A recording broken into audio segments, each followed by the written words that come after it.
It's not really a secret that Microsoft is slowly but surely moving most of its commercial customers off enterprise agreements and over to Microsoft Customer Agreements, or MCAs.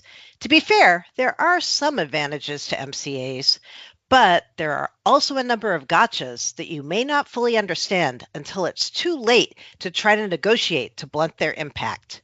Today's podcast is all about those gotchas. Welcome to the Directions on Microsoft Briefing podcast. I'm Mary Jo Foley, the editor-in-chief here at Directions. I'm your host for this series of podcasts for those interested in the Microsoft Enterprise IT ecosystem. We've got Directions on Microsoft licensing expert and negotiator Dean Bedwell as our guest today to explain what you need to know about the changes that come with MCAs. If you don't know Dean works with enterprises on their Microsoft licensing agreements. He also trains organizations on Microsoft licensing negotiation strategies and tactics. Before he joined Directions on Microsoft, Dean was president of Software Asset Advisors, a software licensing consultancy. And before that, Dean spent 11 years at Microsoft managing the Canadian business desk, where he was responsible for negotiating agreements with Microsoft's largest enterprise and public sector customers. Hi, Dean. Thank you so much for doing the podcast with me today. It's my pleasure, Mary Jo. All right, let's dig in. I think it would be very helpful if you could start out by explaining how the structure of the MCA is different from what customers are used to with traditional enterprise agreements.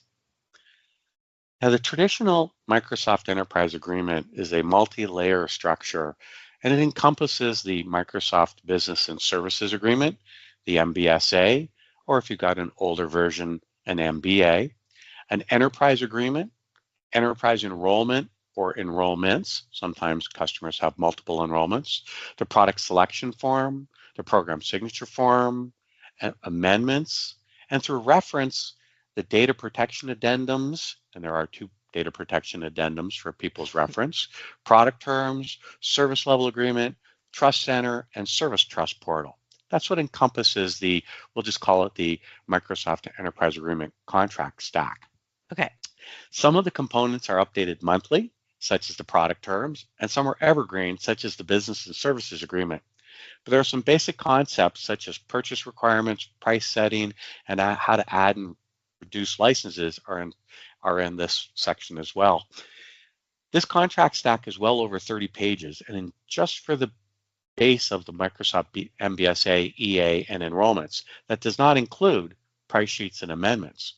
Whereas the Microsoft Customer Agreement is more of a modernized, simplified, streamlined version of that on how to purchase Microsoft cloud products and services. And really, in comparison, one is over 30 pages and the MCA is only 10 pages. I'm not too sure how they stick 30 pages into 10, but they're trying. So that sounds like one potential advantage, the size of the contract stack. But what else, at least according to Microsoft, is advantageous about MCAs over EAs?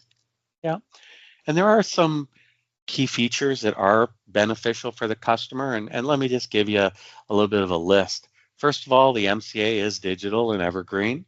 So once you sign it, you don't have to sign it again. It doesn't expire like traditional agreements like the Enterprise Agreement that usually have a term of 3 years. It's modular and flexible. Customers only need to accept terms relevant to the services they use. So as new products are added, the agreement updates automatically. There's streamlined purchasing. It supports direct purchases from Microsoft, from partner-led purchases via the Cloud Solutions Provider program, or self-service through the Microsoft website. There's simplified billing and cost management. The MCA consolidates billing across services and allows for customized invoices and provides tools for budgeting and cost optimization. There's a unified management experience. Customers manage subscriptions and billing and access through centralized portals like the Azure portal or the Microsoft 365 Admin Center. And there are no minimum purchase requirements, unlike the traditional volume licensing. MCA has no minimums, making it accessible for businesses of all sizes. Okay, that sounds reasonable and like a good list. But then when we were talking about this podcast, you said it's not all roses, right? There are some potential problems when you move from an EA to an MCA. And some of the ones I remember you talking about, like there's no concept of price levels, there's no standard term lengths, meaning no single end dates for the same products, and then no true up. So I know that you mentioned quite a few of these. Could you kind of go through that list again? What's bad Yes. here? This is a very long list, Okay. but I will go through some of these at a high level, and I know we are going to deal with a couple more detailed later on in this podcast. First of all, there is no standard term. And what I mean by no standard term, the enterprise agreement is 3 years. The MCA does not have term like the enterprise agreement. And so you may end up having various end dates for the exact same product, which might not fit your budgetary requirements at a customer level. Software assurance products may not be included in the MCA. So purchase of Windows Server software assurance or SQL Server software assurance or Office as software assurance does not include it. The From SA SKU in the Microsoft customer agreement is not included. So the From SA SKU for the Microsoft 365 E3 or E5 that has a programmatic price discount is not included, which may lead to higher prices. Mm-hmm. There's no concept of price levels, which were retired. The price levels retired in November 1st of 2025, which now you start to think that this can also lead to higher price levels. It's not going to be one thing. There'll be regular price increases. There'll be SKUs that now you can't buy in the MCA, and there's no more price levels. People will be probably challenged with the pricing here. Mm-hmm. There's no concepts of true ups, whereas in the MBSA, you want to add, there's a process to add net new products, whether subscription or license and software assurance. In the MCA, you just go add the product and potentially renegotiate price at that time. It is more difficult to contain or gain concessions on the MCA. We'll talk a little bit about that later on. One big one is that the MCA supersedes any other end user licensing agreement. You might think you signed it just for the Copilot pilot a couple of years ago or just for the Azure, but it does supersede, and there are some things that you need to be aware of, such as the license verification. And the new license verification is a little bit draconian. Confidential agreement is also is with the auditor in the license verification is not there. So they've taken some things out. Also in the license verification, they could look back, and there are penalties they could apply retroactively, not just moving forward. The 1-year moratorium for audit has been removed. They've also moved some of the terms to things like the data protection addendum.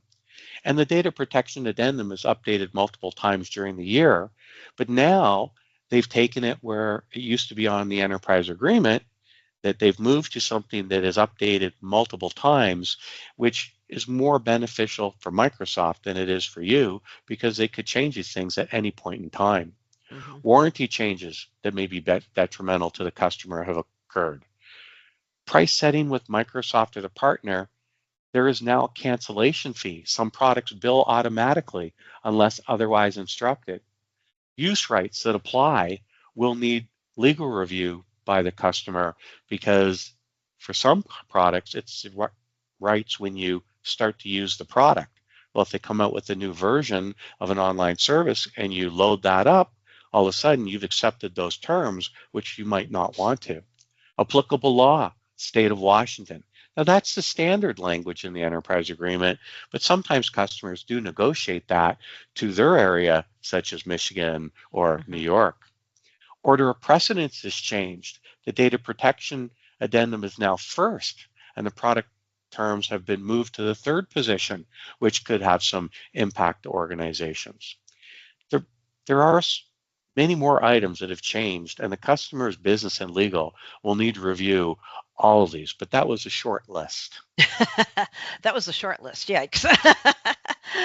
All right, I'm going to take advantage of that and take a break. And then after the break, we're going to delve into a few of these that Dean just mentioned. So I want to talk about why I think you should make it a priority in 2026 to attend one of our Directions on Microsoft licensing and negotiation boot camps. As of November 1st, 2025, Microsoft eliminated tiered volume discounts for online services in the Enterprise Agreement and MCA, as Dean mentioned earlier. Unless you are prepared for this change could mean you're facing a potential 6 to 12% price increase on your core Microsoft Cloud services like M365, Azure, and Dynamics 365. So what's your best defense? It's to invest in Microsoft licensing expertise. Our next in-person licensing bootcamp is happening in Los Angeles, February 3rd to 5th, 2026. You should send your IT procurement and ITAM leaders to learn how you can deal with these new Microsoft licensing realities. You'll learn things like how to control your Azure consumption costs so that you can cut your largest Microsoft Cloud spend component. We'll help you master things like the strict licensing rules for high-cost products like Copilot and Microsoft 365 add-ons while ensuring you're compliant and you maximize your organization's ROI without overbuying. And we'll help you craft a tailored framework for your renewal strategy so you can secure concessions that offset lost volume discounts. If you want to secure your spot today, go to directionsonmicrosoft.com/training. You'll get to talk to Dean and our other Directions licensing experts there. And if you can't make February in Los Angeles, we've got boot camps coming up in Washington, D.C. and Chicago in 2026 too. All right, back to Dean and this long list of MCA gotchas. So Dean, I want to dig into a couple of the many that you mentioned here. The software assurance products and from SA SKUs seems like a big deal as they may not be included in MCA contracts. Could you elaborate a bit more on what that impact could be on customers if these changes happen?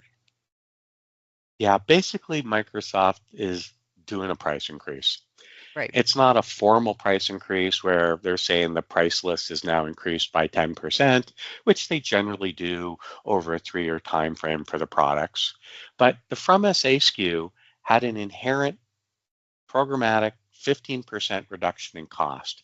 And that was to basically provide customers some value from their long purchase history of buying Microsoft desktop products. Basically Office 360 or Office.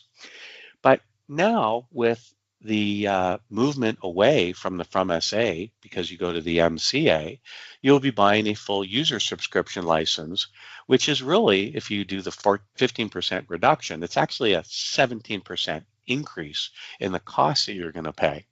Combine that with that loss of the programmatic levels being retired, customers should expect to pay more or have a very good negotiation stance with multiple negotiation levers to gain some relief. Otherwise, you will just be paying for more for the exact same product. Okay. I liked when you mentioned that MCA license verification might be more, quote, draconian than EA verification. I got to hear more about that. What do you mean? Now, unlike the traditional EA contract stack, where there is a penalty for the noncompliance, and then you move forward with the new license count and whatever that payment is moving forward, the MCA allows backdating. So let me give you an example. Let's say you use Windows Server Data Center and you apply the Azure use benefit to license a copy of Windows Server Data Center in Azure. But you might over allocate, which Microsoft will allow. You may find yourself in a non-compliant situation. You might have purchased and have rights to 1,000 Windows data centers, and you might deploy to 1,200 data centers in the cloud. That means you're not compliant by the 200 in the cloud. Now Microsoft not only will charge you the 125% penalty for that difference, but they can backdate it to as long as it's been in existence. So if you had done that 3 years ago, they will take that penalty and multiply it by 36. Oof. Ouch.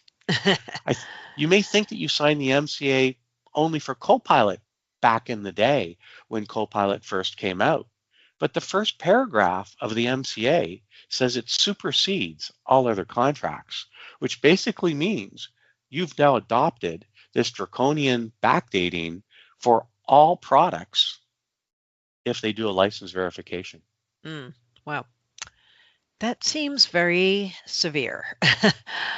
Okay, now you also talked about a bunch of things we could call the changes that I would put in the legal basket. Things like use rights, warranty changes, cancellation fees, and things like that.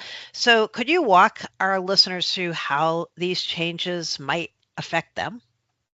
Yeah, this is actually a really long conversation Okay. because the whole idea here is Microsoft negotiate things holistically, and they also approve things together. They don't approve legal separate from the business concessions, separate from the financials. And because of that, customers need to take a look at the MCA and run it by legal to make sure that they understand what they're adopting. What does that warranty mean? What does that license verification mean? What does this mean with reference to things like limitation of liability? Because those things have changed. Mhm. And so all customers should have their legal review and do a comparison. Just as an aside, Directions does have a comprehensive outline of the changes and the potential impact. And if you do need to see that, please reach out to your salesperson. The legal items are all just items in the negotiation list, though, that need to be negotiated along with the business concessions like a longer term or financial such as a price discount or payment terms. They all need to be negotiated together. First step is get legal to review your MCA and then build a negotiation outline because there will be some things that you have to have in there from the legal side. And one comment is sometimes people think that it's legal and I got to go just negotiate the legal. But sometimes Microsoft relates the legal terms directly to the financial terms. Things like limitation of liability and increasing the limitation of liability, Microsoft will directly relate that to discount and say if they're receiving more risk because they're increasing the limitation of liability, they have to reduce discount. You need a negotiation plan so you can have this all together. Have your lawyers review that legal part of the MCA. Okay, good advice there. All right, so all up, do you think it's going to be more difficult for customers to get concessions on the MCA than it was with the EA? And if so, why? If this was a text, this would all be in capitals and bolded. Absolutely yes. Okay. Most small customers will do an MCA with the cloud solutions provider. The partner may not be able to offer some concessions because they can't. Those customers that deal directly with Microsoft, unless they are large, may not be offered concessions. It may be a take it or leave it negotiation. And I'm not too sure how you get out of Microsoft 365 in a very timely fashion if you decide to leave it. In addition, customers may not have an account manager.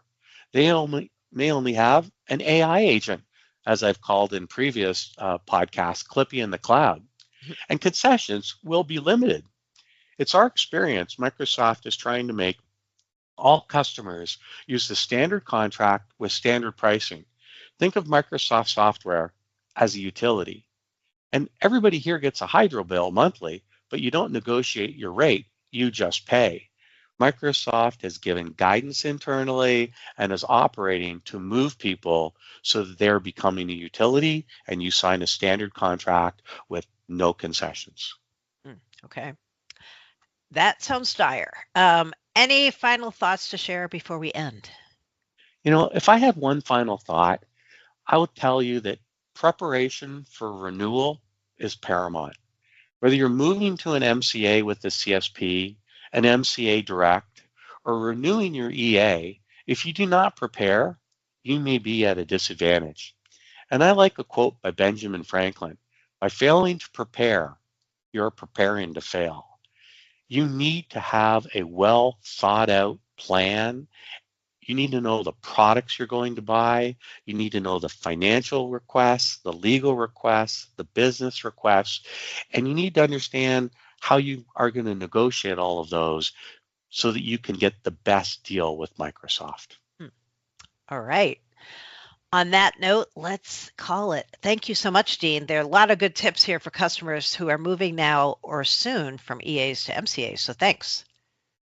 Thank you. I would like to remind our listeners they can find lots more coverage of all things Microsoft related on directionsonmicrosoft.com. Thank you so much for listening. If you have questions, comments, or any topics you would like to hear the Directions analysts cover in one of these podcasts, please do not hesitate to contact me via X or Blue Sky.